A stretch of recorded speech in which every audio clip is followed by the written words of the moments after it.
পছন্দের পেয়ার দেখাই। এই পেয়ারটা আমি খুব লেটে দিছি। এ হলো মাদি কবুতরটা, এ হলো নর কবুতরটা। এটা কিন্তু আমার ঘরের বাচ্চা, এটাও আমার ঘরের বাচ্চা। তো এটা ভালো একটা অ্যামাউন্ট দিয়ে নিছে। তো আমার জিজ্ঞাসা রেজাল্ট কি, পরে আমি বলছি ভাই কোনো রেজাল্ট নাই, জিরো রেজাল্ট। তো তারপরে উনি বাচ্চার দুইটা নিয়ে গেছে, দেখেন মাশাল্লাহ। তো আল্লাহ ভাইয়ের মনে আশা পূরণ করুক ইনশাল্লাহ। এটা আমাদের ফেসবুক পেজ, সবাই লাইক দিয়ে ফলো দিয়ে পাশে থাকবেন। আসসালামু আলাইকুম, আমি রানা, আপনাদের কাছে Rana pigeon lover YouTube channel. আশা করি সকালে ভালো আছেন। আলহামদুলিল্লাহ আমি ভালো আছি, আল্লাহর অশেষ রহমতে। আর অনেকদিন ধরে ভিডিও দেওয়া হয় না, কিন্তু দিতে পারতাছি না, সময় কুড়ি কুড়ি করে করা হয় না। আজকে প্রায় এক সপ্তাহ পর হয়তো ভিডিও দিতে হবে। তো থরের কবুতরের রুমে আছি। তো থরের কবুতর গুলা দেখাই। চ্যানেলে যারা নতুন আছেন সাবস্ক্রাইব করে দিন, ফেসবুক থেকে দেখলে ফলো করে দিন। তো এখানে আমার হচ্ছে থরের ঘর। এটা যারা রেগুলার দেখেন তারা তো জানেনি। টোটাল পোস্টার কবুতর ছাড়া টোটাল এখানে 21 পেয়ার কবুতর থরে দেওয়া আছে, 21 পেয়ার।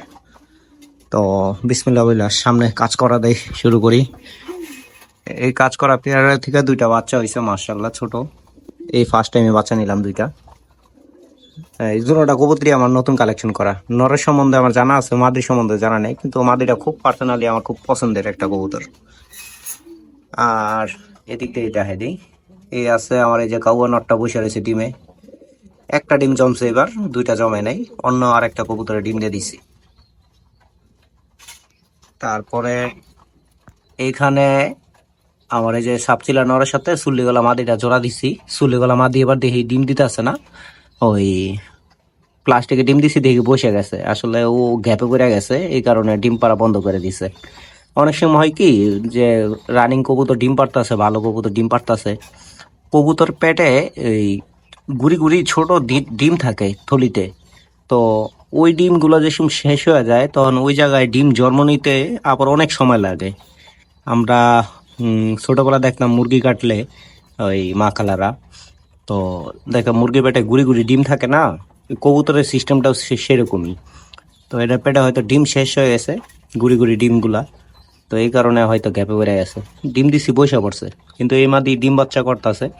আর এই মাদির এই বাচ্চা প্রায় আজকে মানে উড়াইলে মানে সর্বনিম্ন 4 ঘন্টা 3 ঘন্টা অনায়াসে দম করে এই মাদির বাচ্চা। তো এখানে কালদমের সাথে জিরাগলা মাদিটা দিছি। দুটোটা কবুতরই আমার ভালো কবুতর, রেজাল্ট করা কবুতর। নটটা কোনো সময় রেজাল্ট করি নাই, মাদিটা 25 কিলো টুর্নামেন্টের থেকে আসা। এই কবুতরের ডিম দুটো আমি হাতে নিয়ে মানে তারিখ দিতে নিছি, পেন্সিল দিয়া তারিখ দিয়ে লিখতে লইছিলাম। তো হাতে তো পড়ে যাওয়া ভেঙে গেছে, পরে আবার নতুন করে ডিম পারবো এখন। এদিকে একটু আসি, মার্শাল্লাহ লিখবেন সবাই। এটা আমার খুবই পছন্দের একটা কবুতর, সিলভার। আর এর সাথে মা দিয়েছে এটা। এই জোড়াটা আপনার ডিম দেয় নাই, এই ডিম দিবে হয়তো কিছুদিনের ভিতরে। এখানে আছে সবুজ মাকড়া মাদিটা, এই যে সবুজ মাকড়া মাদিটা, এর বাচ্চাটা এক ভাইরে দিয়ে দিয়েছি, আবার ডিম পারছে। এই যে সবুজ মাকড়া মাদি। এই কবুতরগুলো অনেক ভালো ওড়ে, এই কবুতরগুলো অনেক ভালো ওড়ে। আর এদিকে না দেখাইলি না, এই গাজীপুর চৌরাস্তা জনি ভাই, উনি তো কবুতর পালা বাদ দিয়ে দিয়েছিল। তো ওনার কাছে অনেক রেসার কবুতর ছিল, তো ওই জায়গা থেকে এই যে কিছুদিন আগে যে একজোড়া রেসার কবুতর আনলাম। এই যে এই পেয়ারটা, এটা হচ্ছে গ্রিজেল না কি জানি বলে। এটা হচ্ছে সবজি। নটটা আমার পছন্দ হয়েছিল, নিয়ে আসতে এসেছিলাম, পরে মা দিয়ে দিছে। আর এখানে হয়েছে আমার একটা সিলভার পেয়ার জোড়া দিছি, দুইটা বাচ্চা হয়েছে। এদিকে আমার মেন কালো গলা আর্মি নটটা এই কাজ করা মাদের সাথে পেয়ার দিছিলাম, দেখছিলেন অনেকে, একটা বাচ্চা তুলছে। আর এই জোড়াটা এত শখ করে মিলাইছি, এই যে আমার আর্মি মাদিটা, এই নটটা, এই পেয়ারটা অনেক শখ করে জোড়া মিলাইছি। আসলে কানিটা তো নটটা, সেই কারণে ডিম জমে নাই। তো আরেকবার দেখি, ইনশাল্লাহ আশা করি জমবো, দোয়া করে সবাই। একটা ডিম পারছে মাদিটা, আর একটা ডিম পারবে। এইদিকে হচ্ছে আমার এই যে রেজাল্ট করা আর্মি মাদিটার সাথে এই নটটা পেয়ার দিছি। আশা করি অল্প কিছুদিনে বাচ্চা উঠবে ইনশাল্লাহ। এদিকে আমার আরেকটা খুবই পছন্দের পেয়ার দেখাই। এই পেয়ারটা আমি খুব লেটে দিছি। এ হলো মাদি কবুতরটা, এ হলো নর কবুতরটা। এটা কিন্তু আমার ঘরের বাচ্চা, এটাও আমার ঘরের বাচ্চা। তো এটা কিন্তু 1 দশকের বাচ্চা আর ওইটা 2 দশকের বাচ্চা। তো এই কবুতরটা মানে খুব পছন্দের, তো ওই এই কারণে লক করে দিছি।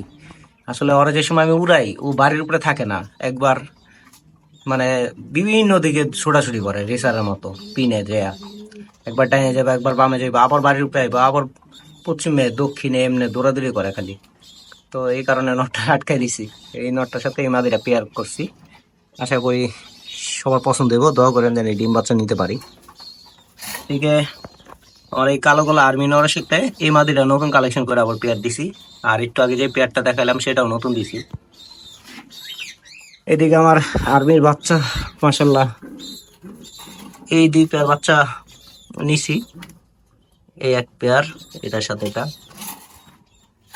আর এই 1 পেয়ার বাচ্চা আমার এক কাছেরই বড় ভাই বেড়াদার, মানে ওই বাচ্চা জোড়াটা উনি নিয়ে নিছে, ভালো একটা অ্যামাউন্ট দিয়ে নিছে। তো আমার জিজ্ঞাসা ছিল রেজাল্ট কি, পরে আমি বলছি ভাই কোনো রেজাল্ট নাই, 0 রেজাল্ট। তো তারপরে উনি বাচ্চা 2টা নিয়ে গেছে, এই দেখেন মাশাল্লাহ। তো আল্লাহ ভাইয়ের মনে আশা পূরণ করুক, ইনশাল্লাহ ভাইয়ের কাছে অল্প কিছু দিনের ভিতরে বাচ্চাগুলা পাঠাই দিব। এদিকে আমার এই সিলভার পেয়ারটার সাথে আমি ওই সিলভার নটটা দিছি মাদিটার সাথে, মাদিটা 3টা রেজাল্ট করছে, নরের কোনো রেজাল্ট নাই। এই কবুতরের বাচ্চা 2টা যদি বড় হয় তাহলে আমার বড় ভাই নারায়ণগঞ্জের রাজীব ভাই, তারে আমি এই বাচ্চা 2টা দিব। তো ওনার আবার আমার সিলভার কবুতরগুলো একটু পছন্দ, তো সেই কারণে ওনারে দিব এই বাচ্চাগুলা, আল্লাহ বাচ্চা রাখলে। এদিকে আরেকটা জিনিস দেখাই, এই যে আমার আর্মি কবুতর, ওর সামনে হাত দিলে দেখেন কেমন করে আমার লাগে। এই মারিস না মারে, এর থেকে মানে আর্মি কবুতরের থেকে কেমন জানি এই যে খাকি কালারের একটা বাচ্চা আইছে, খাকি না কাজ করা বুঝতে পারতাছি না, আর একটু বড় হইলে বোঝা যাবে। আর এই রেসার জোড়াটা যে আছে কিংবা হোমা যেটা আছে, আসলে আমি তো এটা রেস করাই নাই, এটা হোমাই। তো এই পেয়ার আবার ডিম দিছে, কয়দিন আগে ডিম দিছিল। এই নরের সমস্যা, নরের ডিম জমে না এই নটটার, তো দেখা যাক কি হয়। এইদিকে আমার এই যে ফোস্টার নটটা, এই আমার লফটের সবচেয়ে পুরান কবুতর, খাকি মাদি সবচেয়ে পুরান, ওর চাইতে বয়স্ক কবুতর আর কোনো কবুতর নাই। ওর বয়সটা আমি বললামই না, যারা আগে থেকে ভিডিও দেখেন তারা জানেন। আর লাস্টের দিকে একটু দেখাই, এদিকে আমাদের এই সবজি কবুতরগুলা বাচ্চা উঠছে মাশাল্লাহ। তো এই ছিল কবুতর, আর ওদিকে ককাটেল পাখিগুলো আছে, নিচে ককাটেলগুলো আছে। তো এই ছিল কবুতরগুলা, সবাই দোয়া করেন। আর ইনশাল্লাহ আল্লাহ বাঁচা রাখলে আমি এই যে নেক্সট কিছুদিনের মানে 2-1 দিন পরেই আমি কবুতর পাল্লা নিয়ে বের হব, ইনশাল্লাহ ভিডিও দেওয়ার চেষ্টা করব। তো এই ছিল ভিডিও, আর এই ছিল কবুতরগুলা, থরের কবুতরগুলা। আসলে ধান ঘাইমে গেছি, আর ভিডিও করতে আসলে কাহিল লাগে, আমি ঘাইমে গেছি পুরা। এখন শীতের দিন, তারপর ওয়েদার অনেক গরম, তো ভিডিও প্রায় সপ্তাহখানিক পরে যেতেছে। আর মুড মানে মন মানসিকতা কিন্তু মুড ভালো না থাকলে ভিডিও করা যায় না, কিংবা করতে পারি না, আমি পারি না। তো আল্লাহ সকলে ভালো রাখুক, সকলের কবুতর ভালো রাখুক, আমিন। আর যারা চ্যানেলে নতুন আছে সাবস্ক্রাইব করে দিন, ফেসবুক থেকে দেখলে ফলো করে দিন। তো আজকের মতো ভিডিও নিয়ে শেষ, আল্লাহ হাফেজ, আসসালামু আলাইকুম।